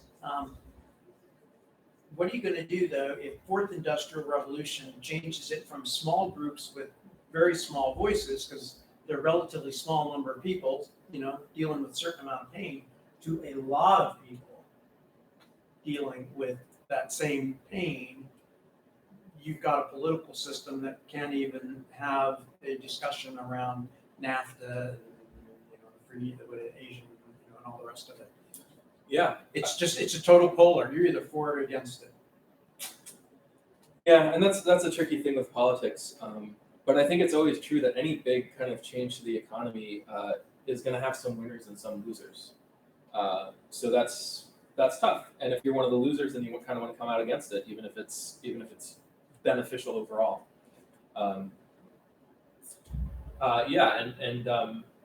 David. Well, let me ask you about this then. Because this comes in a little bit the basic income. Yeah. How do you all feel about the practice in Alaska and Russia, probably Saudi Arabia as well? I don't know, Saudi as well. Every citizen receives a payment that is a payment against the oil. I think Norway does the same thing. Receives a payment against the oil wealth of the country. So you've got an extractive industry, all kinds of people who aren't actually working in that industry, but and I think isn't in Alaska somewhere around $1,400 a year? Every Yeah, citizen there in it is, Alaska. but yeah. But conceptually, how do people feel about that? So anyone else want I think it ties for me, and I'm highly influenced by Alex's perspective, but it ties the money maybe a little unnecessarily to one particular source of revenue. But in general, there's a productive capacity that the country has, and they're using it to benefit the people, and that in general makes sense to me. Yeah. Right. I think that's right. Go ahead, Mark. So in terms of your question, like, what was it, something about automation taking everything? Oh right, will this actually happen? Right. Yeah. Will this happen? I would say it doesn't matter. I would say since we have the capacity now to feed it. So since we have the capacity to feed everyone and maybe provide with even more, why shouldn't we be doing that? What does it matter that the robot revolution or the automation revolution hasn't happened yet? I think that's a good thing. Yeah, go ahead. At some point I agree with you and at some point not. I'm very scared of this revolution is being here in the world. Yeah, I felt when I visited some Japan and USA and Korea and other countries in Europe, I can't see the people in restaurants and bank and business. And the 2 weeks ago I went to Japan and there's a robot hotel. The rooms are 144, but only 7 people working for the hotel. It's happening now. The hotel is since 2 years ago, it's 2016. It is still running. The Hen Hotel? Yes, Hen Hotel. So robot hotels in Japan. And There's a robot restaurant there too. the front desk is all robots. Yeah, cool. Yeah. And the staff, only 7 people. And just 2 years ago I went to there. Wow. Because I want to see how it works. Yeah. But there was a robot restaurant there. So only 1 people on staff to care of the restaurants. And then I think it's the kitchen and there are more people. But no, I can't see the staff. It's a serving or something else. Right. Is it the sushi hotel the conveyor belt or? Very different. And also here in Boston, there is a robot restaurant too. Yeah. Wait, I will be there tomorrow. There is? I showed you the article. Yeah. In my country, I can see the people in some cafe, restaurant, open. So it's happening now. Right. Not in the future, now. Yeah. So more people can't have job. How can they live? But like, So we have to worry about. like, Yes, they might be creating another job, but we have to think about, just before voting this revolution, the job was big and makes us big money. But now we create something, job is not making big money for our life. That's a problem. So basic income should be. And so the reason I asked about the oil as an extractive industry is, might one conceptually begin to think of oil in the ground that has value and use and whatever as conceptually very similar to robotically or artificially intelligently accomplished work. It almost becomes this sort of natural resource to which the notion of who owns that resource is something we can at least think about. I mean, the point is, there are countries today, oil in the ground, and I know you're thinking, well, okay, they're just smart use of because they have it and they're taking care of the people. No, notionally, though, I think what people in Alaska and people in Russia think is that they have ownership of that oil. That oil isn't on high, a benefit being given to them. They think of themselves as Alaskans, or they think of themselves as Russians, and they think of themselves as being co-owners of that oil. So what I hear you kind of maybe thinking about or recommending is a way that we could take this on conceptually that wouldn't be so foreign or problematic, given our current way of thinking in the United States, right? To think about ownership in a way of the productive capacity of the country would be a way that people would maybe resonate more with a basic income. At least that's what I kind of that. Yeah, I'm not trying to sell it, I'm just Right. trying to No, but conceptually. I hadn't thought about that how do you think particular. about I it? hadn't thought about that before, but to me, that's what that speaks to. Is that this becomes a natural concept if you can kind of frame it in those terms, perhaps a bit more. I don't know. That may not have been exactly where you were going with it. So I think one thing that Bethany is kind of getting at is that the oil is basically just an excuse to give people money. Like Alaska would be able to afford to give people money so they could buy their bananas, whether they were extracting oil or Well, not. Alaska might not, right? Because they're a state that's constrained to balance their budget. If Alaska had some way of printing money, basically the economy of Alaska can absorb additional spending. That has nothing to do with the oil that's being extracted, because the oil is being, I mean, like maybe indirectly somehow in the economy, the oil is being used as a resource to fuel something that's creating bananas somewhere. But you really have to follow the resources. Now, I think kind of, morally we can frame it as, this belongs to the people or whatever. So this gives us the right to give people money, or this is why they deserve the money. But in terms of the mechanics behind it, in terms of how it works, we care about people and we want them to not be poor, and we want them to get the most out of their lives and the most out of the economy. And the capacity is there to do that regardless of whether you're extracting oil. So you're looking at the Adam. What? Yeah. No, so there's this guy who's watching the live stream, and he said a bunch of stuff, and I kind of want to See what he's saying. see what he's saying. Yeah. Oh yeah, we can go over there. Yeah. Sorry, it's been hard to follow that and everything else, so I haven't been. Yeah. No, that's fine. Okay. So Matthew, Matthew. Hi Matthew. Hey, Matthew. Sorry, we didn't notice you were saying anything until like 5 minutes ago, and then continued to ignore you. But I'm but doing yeah. double duty here, Matthew. Sorry. So let's read what he has to say. Scroll back up to the top. So cryptocurrency is the future. So he may Oh, wanna this is have- why you're laughing? Because Alex has some thoughts All right. on cryptocurrency. I have thoughts on cryptocurrency, and I'm sure Sayum has thoughts on Yeah, cryptocurrency as well. So cryptocurrency is the future, and the USD is under pressure already. Debt is out of control already, and theft can't possibly and by theft he means taxes. In case you guys didn't know that, theft can't possibly pay for it all. The U.S. is in worse financial shape than Puerto Rico. So Puerto Rico is part of the U.S. Puerto Rico is part of the United States. That is correct. So I don't know. You guys probably know this, that I disagree with just about everything in that statement. I haven't read his second line. Except for cryptocurrency being the future. I don't agree with that either. I see. You just want to use. But your temporary. specific cryptocurrency. I mean, I'm not calling it a cryptocurrency. I see. Okay. Yeah, you're really big. I definitely Googled you, and I was like, I can't tell if it's cryptocurrency or not. Google me. Let's I, yeah. I should mean Beth. What do you call it? Matthew. Yeah. So I think this raises an interesting question that I think might seem a little bit off topic for the discussion of basic income. But what is currency, right? So I would instead of going straight at answering that question, I would say that any market you have has to have kind of some standard of value in terms of which people trade, in which they set prices, so they can kind of negotiate with each other and figure out fair trades. And this is what makes large-scale trade efficient.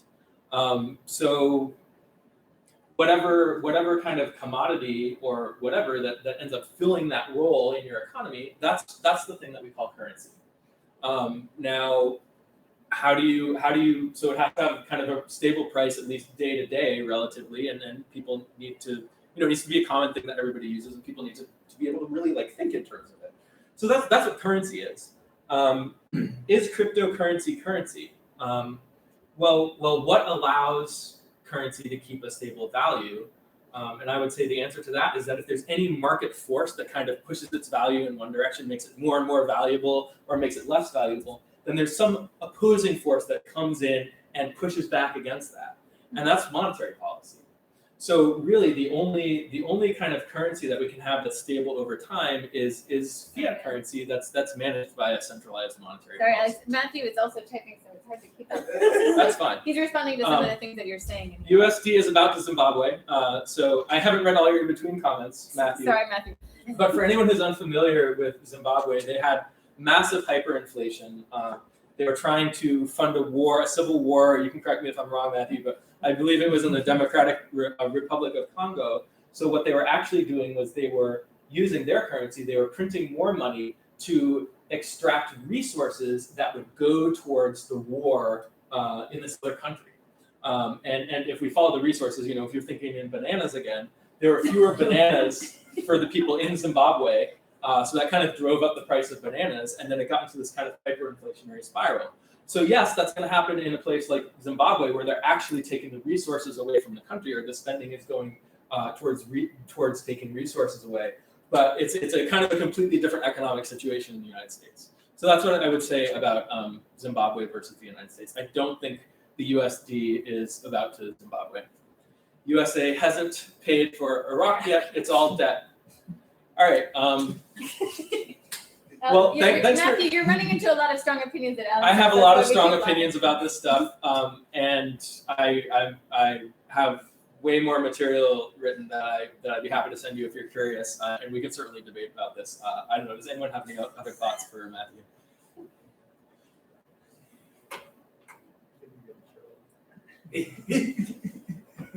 All right. Well, thanks for your comments, Matthew. We're going to get back to our discussion here. And do you want to give him anything he can email you with, or if you want to send it to your paper or something like that? Yeah. Go to. Thanks. Yeah. And you know, the points you're bringing up are actually you know, they're common concerns that people have, and it's not unreasonable to have these concerns. I would say that if you really want to understand money at a deep level, I'm going to plug this thing that I always plug, which is there's a fantastic course on Coursera called The Economics of Money and Banking. You can go to the Coursera website. It's taught by Professor Perry Merling, and it's great. And it's really like kind of mind blowing. And he's really engaging, and he's a historian. He talks about the history of central banking and all of that, and it's fantastic. And if you want to get in touch with me, you can go to www.gresham.org. GRESHM, and it's got a contact form. And in the subject line, you get to pick from a drop-down list of reasons why I'm wrong. So I think you probably want to do that. I did not go that far. Yeah. Yeah. So did he predict the housing bubble? I don't know, but he explains it pretty well. It's a really cool course. And it's taught not that long after the financial crisis, the one that the video taped. So it does touch on a lot of that. He was teaching it during the. Okay, then listen. I would recommend listening to Professor Steve Keen, who predicted the housing bubble. He's written a book called Debunking Economics. So yeah, if you're not going to listen to Perry Merling, then Steve Keen is the guy to listen to for you.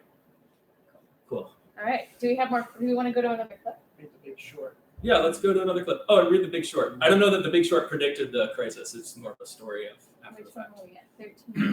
About people who predicted it, maybe. Yeah. They didn't have to predict it. They watched it as it happened, and then Well, it's hard if you get the timing wrong. Then I mean, they could have easily been wrong too. Yeah. All right. So here's our next clip. As people get richer, it creates new jobs that you never could have imagined in the 19th century. It makes people want to spend more and support even more jobs. And that was the whole clip. Okay, that's pretty short. It's a brief one. Yeah. So, I mean, like, this gets to the question of, is creating jobs a good thing? Like, do we want people to be working more? Do we want people to have to earn a living? I was going to bring this up even with the robot thing. Like, even if there are more jobs, do we want to to put so much pressure on everybody having to do all this work? And if the robot revolution is happening now, which I agree, I think it is. You know, who, like, in the past we've had, you know, analogous disruptions, maybe not as extreme, but it's been different every time, and it's been like some new thing that kind of like really disrupted everything in the economy. I would say, you know, in the past, the way we've kind of dealt with it is by enacting economic policies that created new jobs. So I know some of you guys have heard me say this before, but I don't know that there's anything preventing our policymakers from enacting policies that just kind of make up work for people to do as an excuse to pay them. And we didn't watch the clip here. I think that was the last clip we're going to watch because we're running out of time. Mm-hmm. But at one point, Jared Bernstein says, we only have one clip left. Do you want to watch it? Yeah, let's see if it's the one. Yeah, there's only one left. Yeah, but I would guarantee everybody a basic income. I guarantee low and moderate income people a job. But that's the clip. That's the clip. Perfect. Yeah. So does that make sense to guarantee people a job, to make it work for people to do, just as an excuse to pay them? And he believes that the jobs are somehow inherently valuable and going to be contributing, a lot of value to the economy. But if that were the case, why don't we just let the market, create the jobs it needs to create in order to get the stuff it needs Or to get promote done? more investment in public goods, but for the public goods, not necessarily tied to. Yeah, I mean, like, infrastructure spending is great. We need more infrastructure, but shouldn't we do it using as little labor as possible or as efficiently as possible? So I think these are kind of some questions to ask. Does anyone want to push back on Alex? He's getting to give a spiel here. I'm getting to give a spiel, but it's also getting to be towards the end. And I want to do our little thing, which I really like, which is to go around the room and ask everyone if they have a question for next time. We can include Matthew in this too.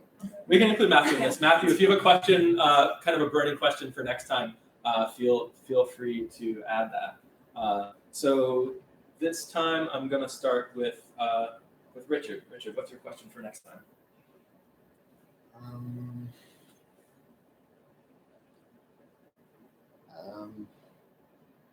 Well, I think on the 6th that we're going to talk about different ways to fund it. Though. Yep. Well, that's my interest, right? Yeah. So we've kind of mapped out the subjects for the next 2 meetups. Next week we're going to be talking about kind of some of the moral concerns related to basic income and jobs and all of that. I have a blog post that I wrote about 3 years ago that talks about kind of the morality of work and labor, and I was thinking we could read that as suggested reading. And then the week after that, we're going to talk about ways to pay for it. And Charlie's going to come in, and I've asked him to do a little presentation on his plan to tax wealth rather than income. Because I think he's been trying to get it out there, and I want to give him some time and space to really give his complete pitch, so we can talk about it. But we'll also talk about other possibilities as well. So Ron, what are you thinking about? You mean for next week in moral concerns? Or just in general, based on today, like what's might inform like a future we meetup. kind of ended with something, so that's the last thing I'm thinking of. So I'll just bring this up. Yeah.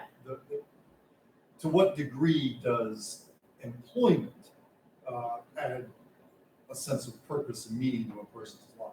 So Furman even let it slip towards the end when he was talking about giving people a job and meaning. Yeah, I noticed that. So clearly they have some kind of ideological perspective that people who don't have gainful employment would somehow be kind of suffer ennui or something and just lose all sense of purpose. Right. Yeah. And I don't agree with that, but I'd like to explore that more. I imagine that's going to come in with the moral concerns. Like, should people be working to give them a sense of purpose? Yeah. Cool. Martin.